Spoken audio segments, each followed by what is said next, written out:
ಬಂದ್ರ ಬಾ ಬೇ, ಇಲ್ಲೊಂದು ಇಟ್ಟೆ ಕೆಲಸ ಐತಿ. ಯವ್ವ ಬೇ ನಿನಗೆ ತಿಳಿ ಮಾತಲ್ಲ. ಸುಮ್ಮ 15 ದಿನದಾಗ ಆದ್ರೆ ಬಾ ಮಂದಿನೂ ಕರೀದಾಗದಿಲ್ಲ, ನಮಗೆ ಕೆಲಸನೂ ಭಾಳ ಆಗೋದಿಲ್ಲ ಬೇ, ಖರ್ಚುನು ಕಮ್ಮಿ ಆಗುತ್ತೆ.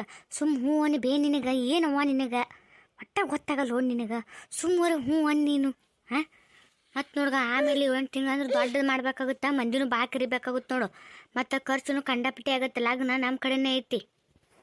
ಅಯ್ಯವ್ವ ಹೌದಲ್ಲ, ನಿಂಗೆ ನನಗಿದು ಹೈಲೇ ಇಲ್ಲ ನೋಡಿ ತಲೆಯಾಗ. ಇವಾಗ ಚಲೋ ಮಾಡಿದ್ ನೋಡು. ಹೌದು, ಸುಮ್ಮ ಇದು 15 ದಿನದಾಗ ಇಟ್ಕೊಂಡ್ರೆ ತೋ, ಯಾರೋ ಮಂದಿನೂ ಬಾ ಬರೋದಿಲ್ಲ ಮನೆಗೆ ಕರಿ. ಇಲ್ಲಕ್ಕ ಗಜ್ಜಿ ಬಿಜಿ ಆಗತ್ತೆ. ಅವ್ರನ್ನ ಕರಿಯ ಇವ್ರನ್ನ ಕರಿಯ, ಅವ್ರನ್ನ ಕರೆದಿಲ್ಲ ಇವ್ರು ಕರೆದಿಲ್ಲ ಅಂತಂದು. ಹೌದು ಬಿಡು, ಬರಬ್ಬರಿ ಐತೆ ಬಿಡು ನೀ ಹೇಳಿದ್ದು. ಹ್ಞೂ ಆಯ್ತು ತೋರಿ, ಸುಮ್ಮ 15 ದಿನದಾಗ ಇಟ್ರ ತೋರಿ. ಹೌದು, ಮತ್ತೆ 1 ತಿಂಗಳು ಬಿಡೋದಂತಂದ್ರೆ ಮತ್ತೆ ಭಾಳ ದಿನ ಆಗುತ್ತೆ. ಹೌದು ಬಿಡ್ರಿ, ಕರೆನೇ ಐತೆ ನೀವು ಹೇಳು.